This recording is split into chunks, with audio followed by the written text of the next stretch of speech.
কিয়ামতের ময়দানে ভয়াবহ গুটগুটে অন্ধকার হবে। কিয়ামতের একটা ভয়াবহ শাস্তি হলো অন্ধকারের শাস্তি।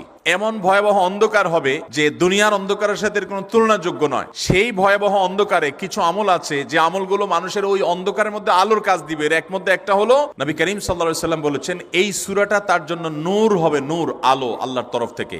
এরাবিয়ানদের মধ্যে আমলটা খুব বেশি আছে। তোমার সকল গুনাহ মাফের জন্য এটা যথেষ্ট হয়ে যাবে। আর নবী করিম সাল্লাল্লাহু আলাইহি সাল্লাম বৃহস্পতিবার সন্ধ্যা শুরু হলে শুক্রবার সন্ধ্যার আগ পর্যন্ত বেশি পরিমাণে করতে বলেছেন যে কাজটা, সেটা হলো নবী করিম সাল্লাল্লাহু আলাইহি সাল্লাম বলেছেন, মান সাল্লা আলাইয়া মাররাতান সাল্লাল্লাহু আলাইহি আশরা, যে ব্যক্তি আমার প্রতি একবার দুরূদ পাঠ করবে, আল্লাহ রাব্বুল আলামিন তার প্রতি 10 বার রহমত নাজিল করবেন। কয়বার রহমত নাজিল করবেন? আপনার জীবনে 10টি জায়গায় খুব ক্রাইসিসে পড়ে গেছেন, কোন জটিল সিচুয়েশনে মুখোমুখি হয়ে গেছেন, বিপদের মধ্যে পড়ে গেছেন, ওই জায়গায় আল্লাহর রহমত পাবেন। এরকম একবার দুরূদ পাঠ করবেন হক আদায় করে যথাযথভাবে মহব্বতের সাথে, 10 বার আপনার জীবনে আল্লাহ তাআলা অনুগ্রহ নাজিল করবেন। নবী করিম সাল্লাল্লাহু আলাইহি ওয়াসাল্লাম বলেছেন, আকসিরু আলাইয়া মিনাস সালাতি মিন ইয়াউমিল জুমআতি ওয়া লাইলাতিল জুমআহ, তোমরা জুমার দিন এবং জুমার রাতে আমার প্রতি বেশি বেশি দুরূদ পাঠ করবে, দুরূদ প্রেরণ করবে। ফাইন্না সালাতাকুম মারুদাতুন আলাই, কারণ তোমরা যে দুরূদ পাঠ করো এটা আমার কাছে পেশ করেন আল্লাহর ফেরেশতারা, এবং রীতিমতো নামধাম সহকারে আল্লাহর একদল ফেরেশতা নিয়োজিত আছে। তারা বলেন, আল্লাহ, হে আল্লাহ রাসূল, আপনার অমুক উম্মত, অমুক অনুসারী, আল্লাহর অমুক বান্দা পৃথিবীর অমুক প্রান্ত থেকে, অমুক দেশ থেকে, অমুকের সন্তান, সে আপনার প্রতি দুরূদ পেশ করেছে জুমার দিনে, জুমার রাতে বা অন্য সময়ে। এটা নবী করিম সাল্লাল্লাহু আলাইহি সাল্লামের কাছে রিপোর্ট দেওয়া হয় আল্লাহর নিযুক্ত ফেরেশতাদের মাধ্যমে।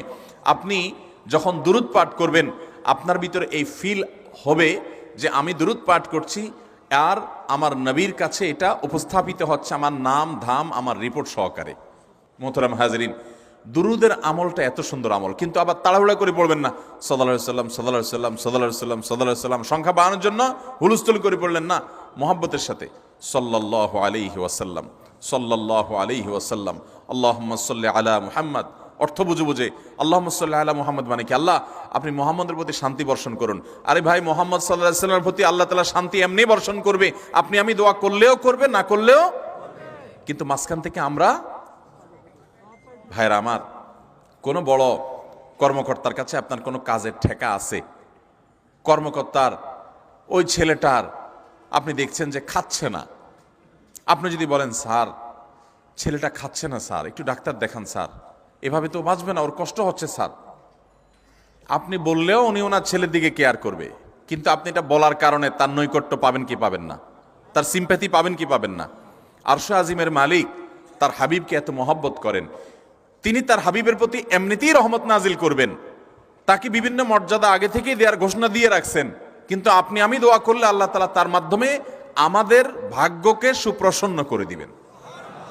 দুরুদের আমলকে জীবনের তরে আঁকড়ে ধরবেন ভাই, শুধুমাত্র জুমার দিন আর জুমার রাত না, সব সময় অধিক পরিমাণে। এরাবিয়ানদের মধ্যে আমলটা খুব বেশি আছে।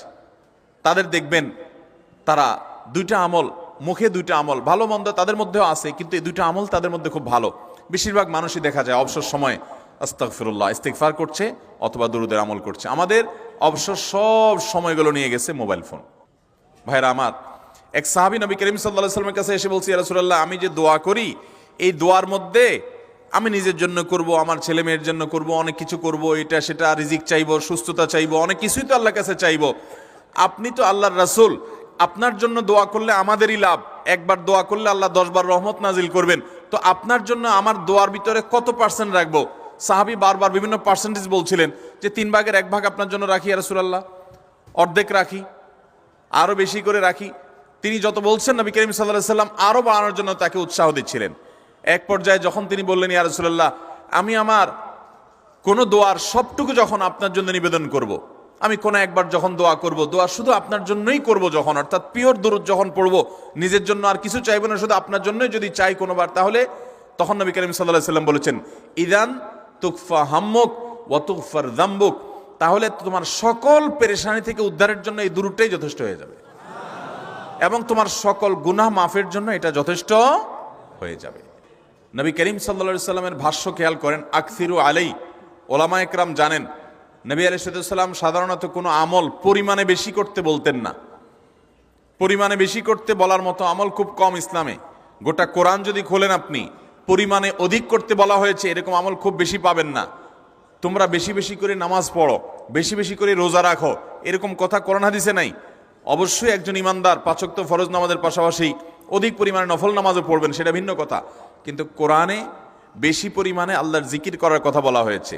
আর নবী করিম সাল্লাল্লাহু আলাইহি সাল্লাম বৃহস্পতিবার সন্ধ্যা শুরু হলে শুক্রবার সন্ধ্যার আগ পর্যন্ত বেশি পরিমাণে করতে বলেছেন যে কাজটা, সেটা হলো দুরূদ শরীফের আমল। নবী করিম সাল্লাল্লাহু আলাইহি সাল্লাম বলেছেন এই সূরাটা তার জন্য নূর হবে, নূর, আলো আল্লাহর তরফ থেকে।